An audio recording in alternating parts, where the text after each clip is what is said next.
Okay, we're going to go ahead and start. Hello, everyone. We can see attendees from Northeast, Florida, California, Midwest, and of course, Wyoming. Welcome to our Senior Local Government Leadership webinar series hosted by Zencity. See a lot of familiar faces, but for those of you who don't know Zencity, we're a software and services company, solution for local government agencies. Our solution is artificial intelligence and advanced algorithms to analyze high volumes of resident discourse in real time from many social media and news sources. This is to quickly identify residents' top concerns, understand resident sentiment, and inform senior decision makers in City Hall. My name is Rachel Rembrandt. I'm head of customer success at Zencity, which means I lead a team that works with our Zencity customers over 130 cities and counties across the US. So of course, I have the best job, which means I get to work and engage with inspiring city leaders on a daily basis. So what do we have on the agenda today? We'll introduce you Mayor Orr and the City of Cheyenne. We'll follow key topics regarding organizational decision-making in times of crises, crafting effective communication, future city-led events, and leading through empathy, and we'll save time for a live Q&A. So, without further ado, it is my pleasure to introduce you to Mayor Mariann Orr. Mayor Orr is the current mayor and first female mayor of Cheyenne, Washington as of 2017. The mayor has dedicated her time in service to the community, whether coaching soccer, turning undeveloped land to place for families, providing medical assistance to vulnerable communities, as well as being a lobbyist for over 20 years for state causes. Mayor Orr, you are widely known for bringing high-speed broadband internet to parts of Cheyenne without access. What is something maybe people here don't know about you? Well, first of all, I never went to school or thought that I'd ever become mayor. And growing up in Casper, Wyoming, which is centrally located, my nickname was actually Mayor, short for Mariann. And so my older girlfriends now tease me that yes, apparently I was destined as a kid with the nickname of Mayor to become mayor. And my nieces call me Aunt Mayorian, so it's kind of fun. That's a great name. And Cheyenne, Magic City of the Plains, capital of Wyoming, home to 60,000 residents. How would you describe the residents of Cheyenne? Well, we are certainly a hearty bunch. We're Magic City of the Plains in that we popped up really overnight with the expansion of the Union Pacific Railroad into our community. And Fort D.A. Russell, which is now F.E. Warren Air Force Base, grew with us. They were there to protect the workers from Indian raids. And at one point, Cheyenne was the wealthiest city in the world per capita in the early 1900s, late 1800s. And with that, in our community, we're on the crossroads of I-80 and I-25. We have a really strong military committee. We've got a lot of folks that come back, retire from the military that have lived here. And one of the things I think that I'm most proud of with our community is a huge sense of volunteer spirit. And of course, we'll talk about that more and as far as how that's come out during these times. But we'll also talk about Cheyenne Frontier Days. We're home to the largest outdoor rodeo. And with that, it's all volunteer run, over 3,000 volunteers. And so we just have a really great volunteer spirit committee and really Western kind of flavor. Amazing, thank you for sharing. So I see that we see here on the map kind of the Air Force Base, the highway, and those that you were pointing out. So what are we going to look at today? We want to look today at citywide responses and challenges, and we're going to look at these key topics, which I mentioned before. And for our attendees in the audience, I want you to know that you can ask us questions even throughout the presentations. There's a button below for Q&A, and we'll incorporate those questions as we go along, but we'll also leave room for discussion in the end. So let's dive in. Decision-making challenges in a time of crisis. So what are the main challenges of the city during COVID-19 crisis?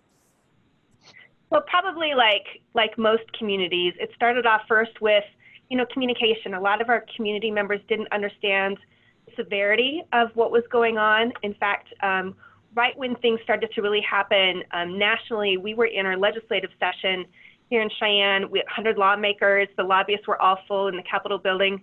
And I'll never forget having breakfast with a friend from the Economic Development Center in Seattle for Taiwan, and they had their face masks, and they were talking about how successful Taiwan had been in coping with this COVID-19, and we really hadn't heard of it here yet in Cheyenne. And within a couple of weeks, suddenly it was at our doorstep.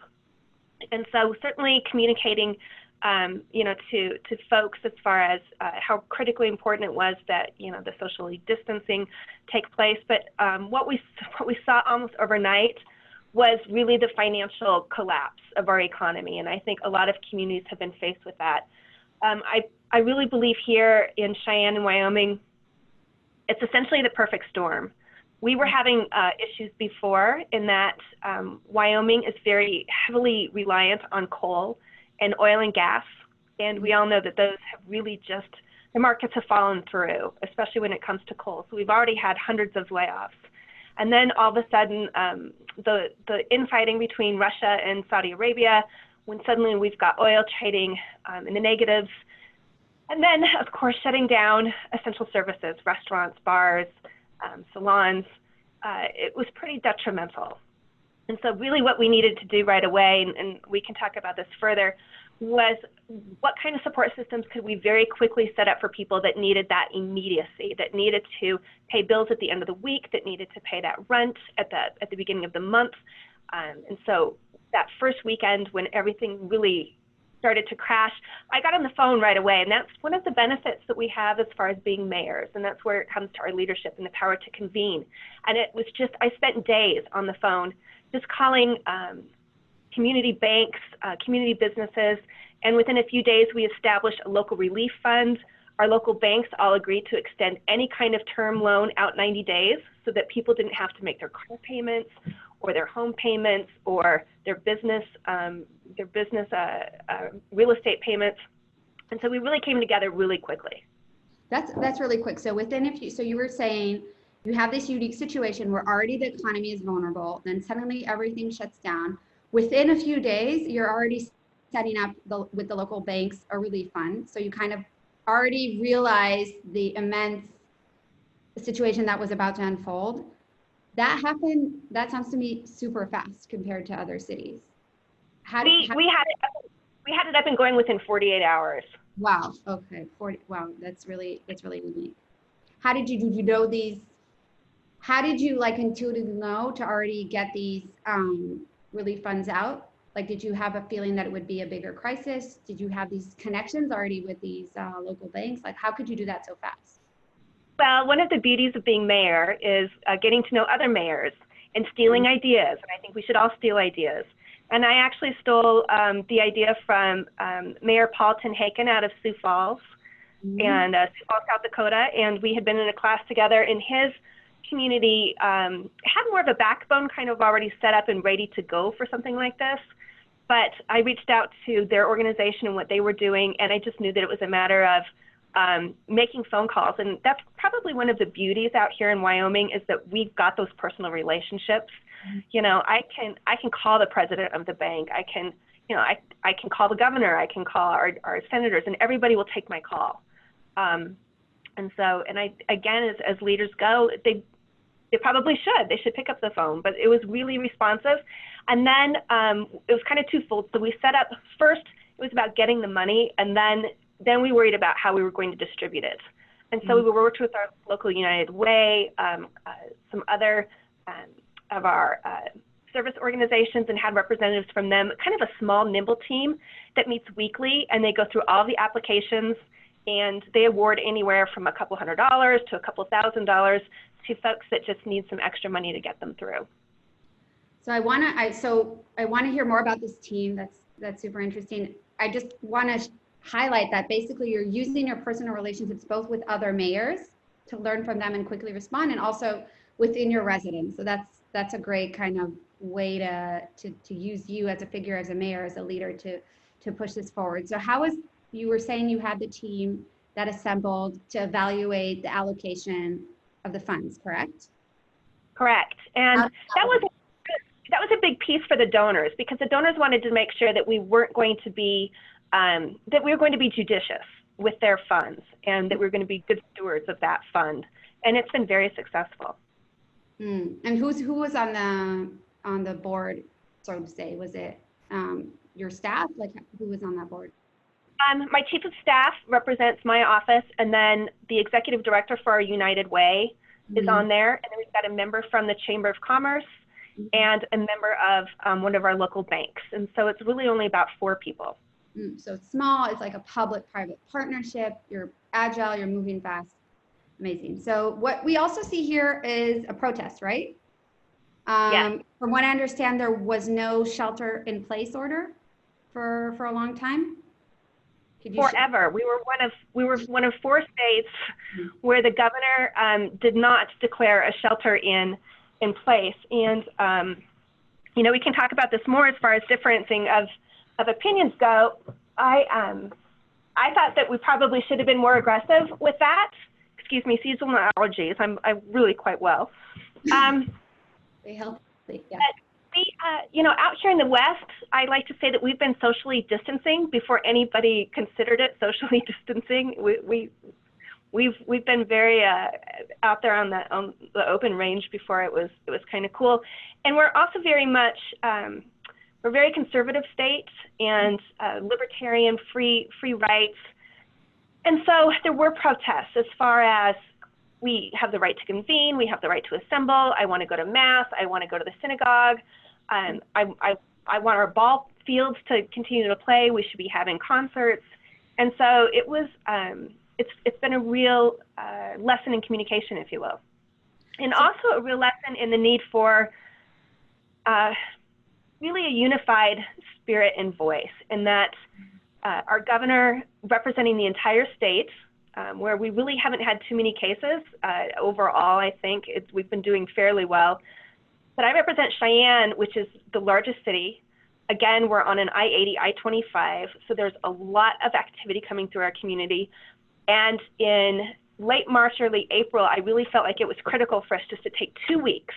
Just 2 weeks, shut it down, everybody stay in, so that we could come together sooner and again, flatten that curve as we've all, you know, learned the phrases and everything. And I was really told to stand down in a very polite way.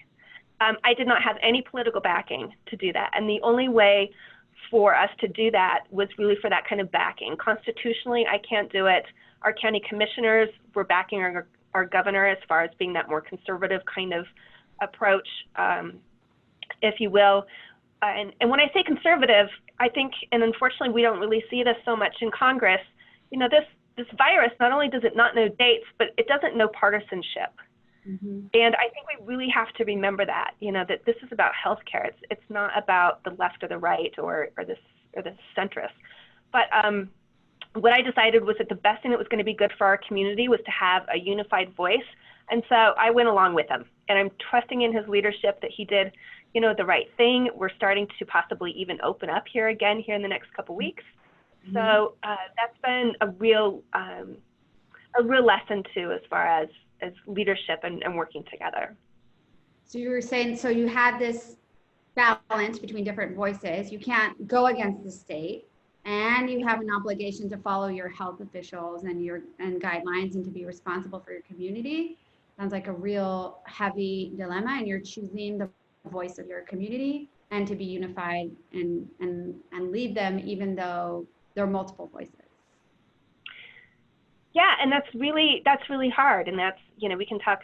This will be part of the conversation later. It's very hard, and it's also very emotional too. It's been a lot for every leader out there to have what feels like the weight of your community on your shoulders with decisions that we've never had to make. I think when we all go into public office, at least for me, when I took public office, I figured that there'd be probably something during my term of office where I was going to have to step up, and I was going to have to lead in a very challenging time.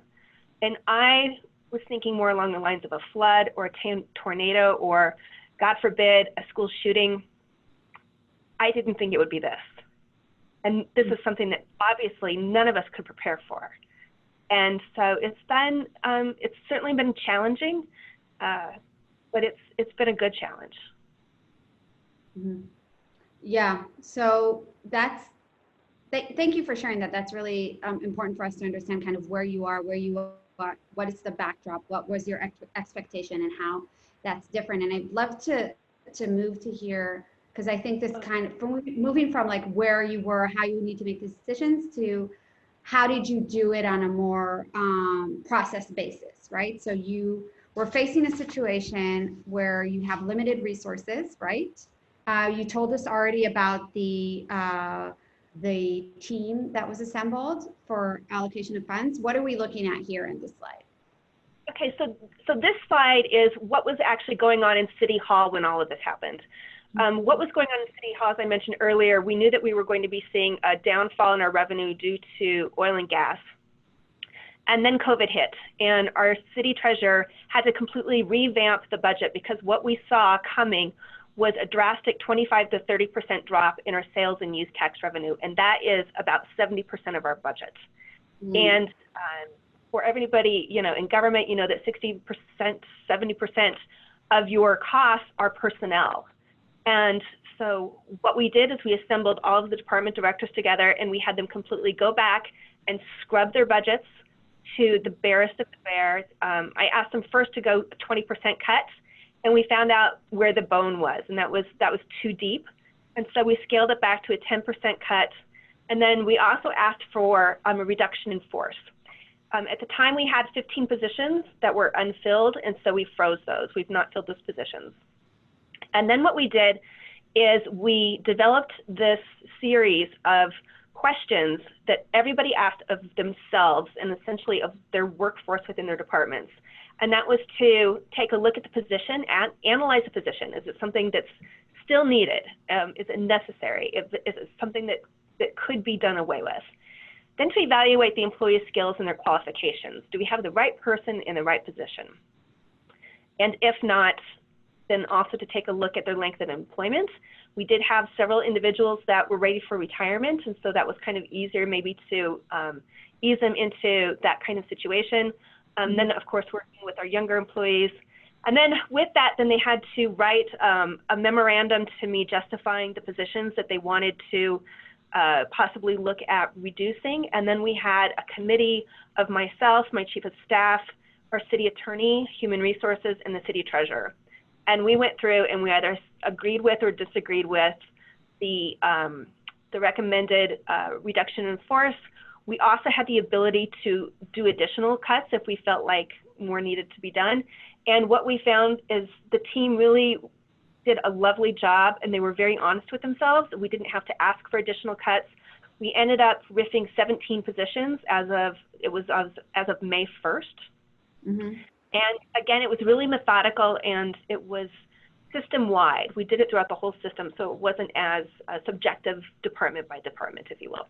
That's interesting. So what you're seeing here, this is so interesting that you're sharing this with us. And it's, as you said, very methodical. Like there's a process, and the entire city is adhering to this process. We're getting in a lot of questions here right now. I think people are interested in how you did this. So how did you come up with this? How did you decide on this process? And also we're being asked here, how did you work on this, and how long did it take you to set this up? This took us 3 days over a weekend. It was maybe 4 days. I have weekly phone calls with the department directors, and we knew that we needed to do these RIFs. And so my HR director, myself, and our city attorney came up with essentially what you see before you. Over the weekend, we gave it to directors that Monday. They had until Wednesday at noon to submit their recommendations. So everybody, they had to work very quickly. They worked a lot of hours on this. So why do you think, so you said like you got to the 17 people in the end that lost their job and people didn't ask for additional cuts. So why do you think it was successful? And what is this something that you think you'll implement moving forward? Is like this kind of process?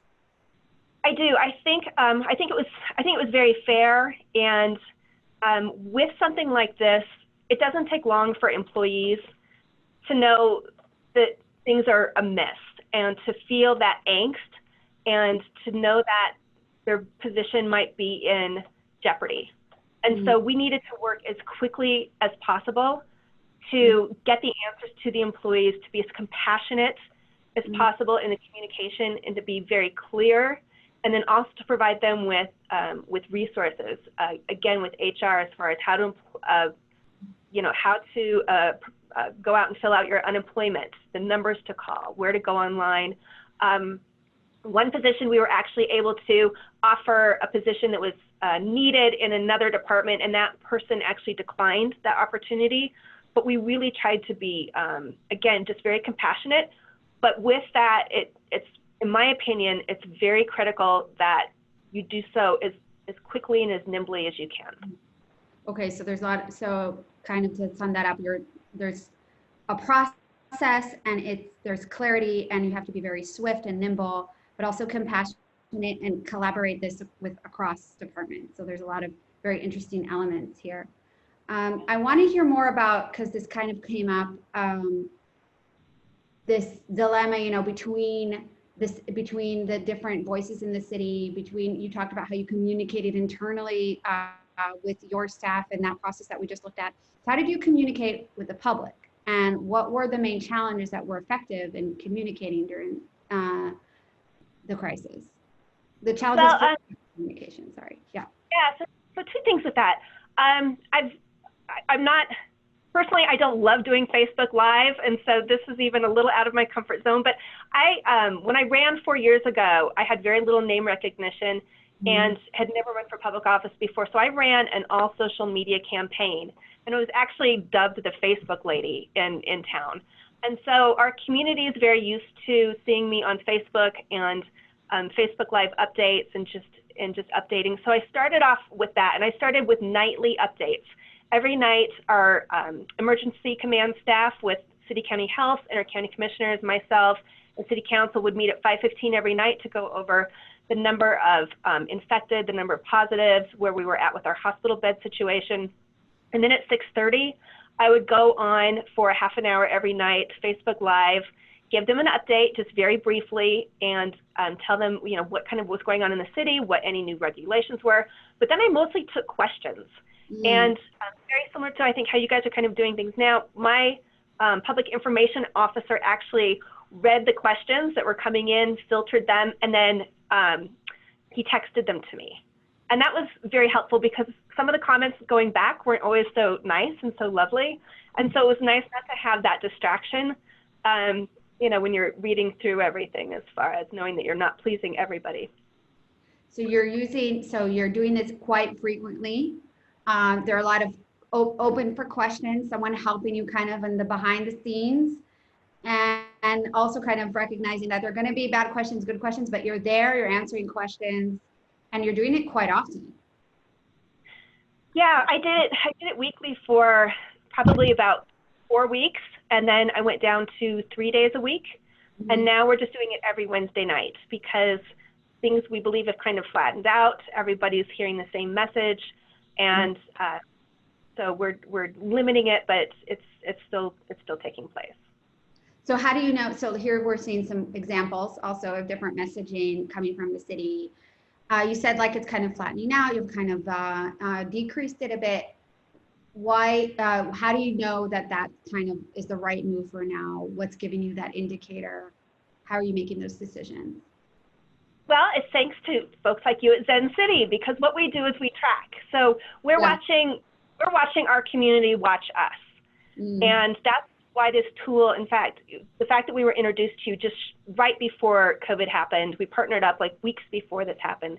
It's been so good to hear what's resonating with folks, where their questions are, again, what kind of hits are getting the most, what's working, and maybe what's not. But really, in this administration, in my administration, I've really wanted to be more data-driven than just how I feel. So that's been very helpful. We've heard, you know, from our partner cities, for example, from Mayor Whaley in Ohio, that she calls herself the chief communicator during a time of crises. What is different, maybe specifically now in the way you need to communicate as a city than normal? You said before, like the frequency, but what is different in the types of messaging? Well, I think in this type of messaging, more than anything, it has to be, again, everybody has to be on the same page, even if you're not necessarily agreeing. It's got to be often, and it's got to be concise. And you know, sadly, and I'll throw this out there too a little bit politically, while this Facebook worked really well, obviously, for those that are online, I really wanted to do a telephone town hall that some of my mayor friends have done, where folks could call in and just get online in the telephone and have briefings with that. And there was, of course, a cost involved with that. We had heard that it could be reimbursed by FEMA when this is all said and done. But I got extreme pushback from my city council because we're also going into election year, and they thought that what I was doing was politically motivated and driven versus just using my own Facebook page, which is not a city official post. We do post to the city as well too. But those are some of the political elements too that sometimes exist during times of crisis, is people really not thinking that you're coming at this from the genuine point of wanting to communicate, but thinking that there are ulterior motives. I think that's fascinating, especially you're a strong mayor city. It's a unique challenge that you have as a mayor because you're responsible for the well-being of the residents, and that's not political at all, but you're still and you have a very concrete responsibility to your people, but you're still a politician. So that's you kind of have to wear those two hats. And I thought it was really interesting what you said about being data-driven and the unity and the conciseness and how often you do it. I think these are great things that we're getting some feedback here that people are taking these takeaways with them. Let's move to potential dilemmas coming up. Cancellations. What did the city do when managing different events that were canceled, unfortunately? Well, so right now we've been doing kind of large scale, small scale. Of course, right now we just recently opened up our ball fields for youth to practice if they're in groups of 10 and under, and they have to socially distance. And there's a whole regime as far as how they keep care of their equipment and stuff. But we have our number two driver really economically is tourism. Cheyenne Frontier Days, again, as I mentioned, it's always the last full 10 days of July, and it brings in over 250,000 international guests to our community. And so the organizers of that event, it's a nonprofit that runs it. So despite what the public says, the mayor doesn't get a say in if this event goes on or not. They have not yet made a decision, but they're asking some very good questions. For instance, we have night shows of 20,000 people, and it's an outdoor arena, and they're outdoor concerts. But that's a lot of people to be putting together here in the last week of July. And so it's been, next year will be the 125th anniversary of this event. And as I mentioned, we have 3,000 volunteers. And so it's going to be very emotionally distressing, I think, for our community, as well as economically distressing, as far as not having that venue go forward should they choose not to. We also have a city-owned and operated event center, civic event center, with everything from the local symphonies. We get concerts, we've got ballet productions, and we've put everything on hold through the month of June. And we are actually looking at possibly canceling events at that facility for possibly even the next 6 months, because fiscally it tends to cost us more money to run it anyway. So if we're not making money on it, it's costing us roughly $50,000 a month to operate. But then it's not really safe for those populations to gather. I think we're just going to go dark for about 6 months. So we're getting a question here. How are you making the decisions whether to cancel or just wait and see? What would be your criteria? I actually, it started off where it was basically the department director and myself, just talking about an event, because we felt like we had to be, again, pretty quick at determining that. But then I realized within a day or two that it should not just fall in my lap, and it should probably also include city council. And so we have a special team of 3 members of city council representing the 3 different wards, myself, again, our city attorney, because some of the events have contracts that need to be broken or paid for. Those need to be looked at. And so we meet on a weekly basis to take a look at what events need to be canceled, but also how we're going to open up. When do we think we're going to be able to have ball games again? You know, and is it going to be just for the players and no spectators, or what does that look like? And so I've brought together a team of the other leadership from our governing body, and then again, city attorney and city treasurer, and then usually whatever department head that venue or that event falls to. Interesting. So there's a team that's deciding. Looks like there's an issue of like the number of people, safety. In the case of the Civic Center, it also seems like there's a consideration of economic impact as well. There was something there that you said that despite what the public says or what the public thinks, it's a nonprofit event, the rodeo. So we have a question here. What do people expect of the mayor in these situations? Like, what do the people understand of your role, and what are they expecting, and maybe how is that different? It's varied, but there are quite a few people that basically say, you're the mayor, this is your city, we elected you, and you need to make this decision. There's absolutely no reason that we should be holding this event, or you know, there's absolutely no reason why, you know, this many people should be allowed in the park, and it's your community, you make that decision. And it's not. It's all of our, you know, it's like anything else. I think that, you know, when something, you know, wrong happens, it's easy to blame the mayor. It's the mayor's fault. But I think we all know in these kind of roles that it's very little just falls on our shoulders. And again, as leaders, that's where we need to bring the community in together and have as much community collaboration as possible. So, thanks. So speaking of community collaboration, we have here an example of your youth council and the outreach that you did there. Could you share with us what this initiative is and how that kind of ties in? So the Mayor's Youth Council, it's been going for, gosh, I'm guessing probably 15 years. It's something that I inherited. And every year, the Mayor's Youth Council picks a specific project to champion, to learn about, and then to educate their fellow junior high and high school students. And last year, it was the Unaccompanied Minors Youth Initiative, so our homeless teens, and that situation that we have in our community. And then COVID hit. And they were so sweet. Some of them got together and created a video for me, basically saying how much they missed meeting with me and tried to cheer me up. And it's on my social media sites. You can see it. You know, of course, it made me tear up. But I got to thinking, you know what? We need to create something like this for youth to be able to tell their stories about how they've been socially distancing, maybe some of the disappointments that they've had, the proms, the graduations, you know, what they're experiencing. And so I'm really excited. We got word from the governor actually just this morning that he's all in. We worked with the University of Wyoming. It's with our only, we've got a land grant university. We're hoping that football games take place. But what the Mayor's Youth Council is going to be launching on Thursday is an initiative called Take Two.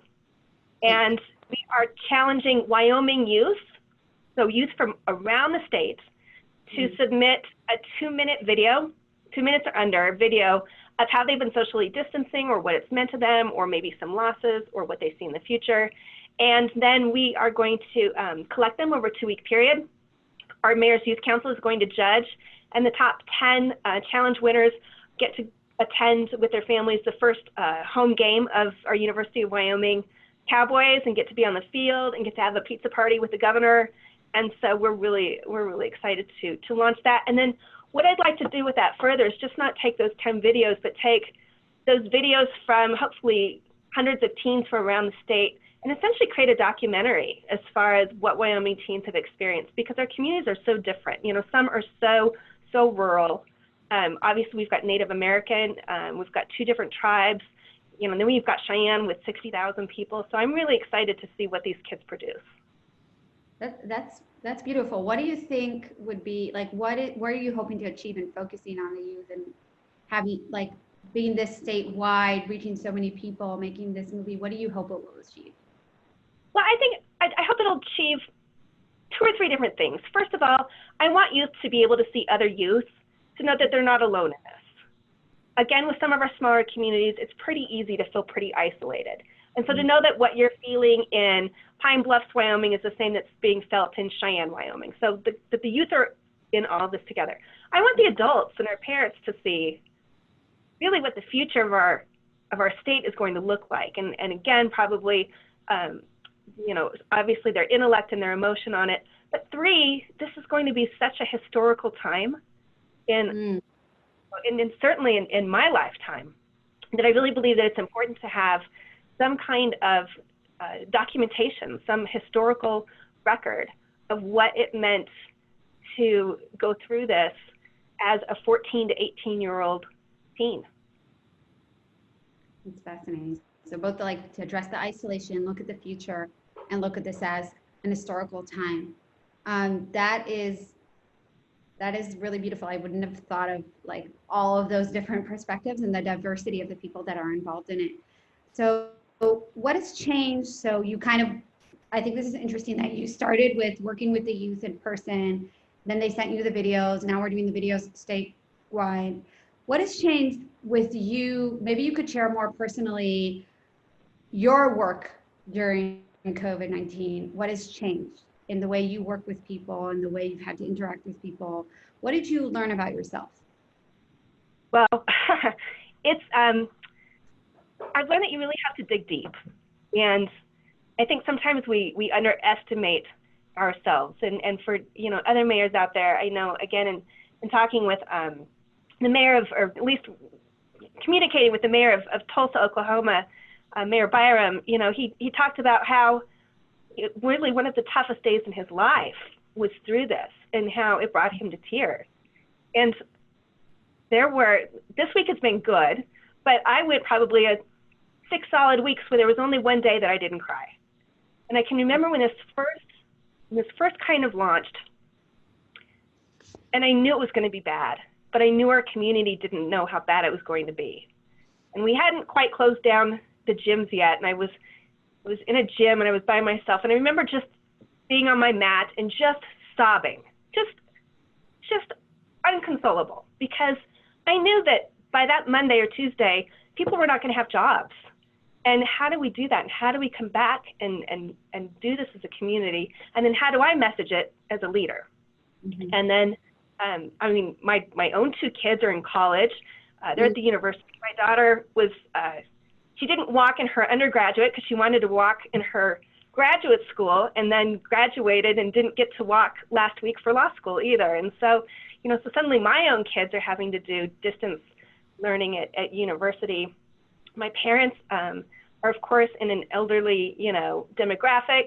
And so suddenly, you're not doing Easter. We tried to do those really awkward Zoom family dinners where everybody doesn't quite know how to act. But I think what it has also brought out for me as far as leadership is some real empathy that I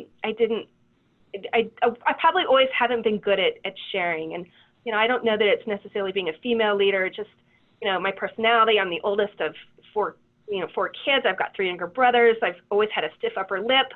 In fact, I've had friends call me the Yvonne Lendl, just not showing emotion. And I've learned that it's okay to be authentic, and it's very important to be authentic as a leader. And so if anything, I think that that's really where I have grown to, as well as having to make really tough decisions and having to have very hard conversations. I think it's much easier to have those hard conversations than to try to dance around them. I think it's more appreciated by the person on the receiving end. Again, the candor, but with compassion, is extremely important.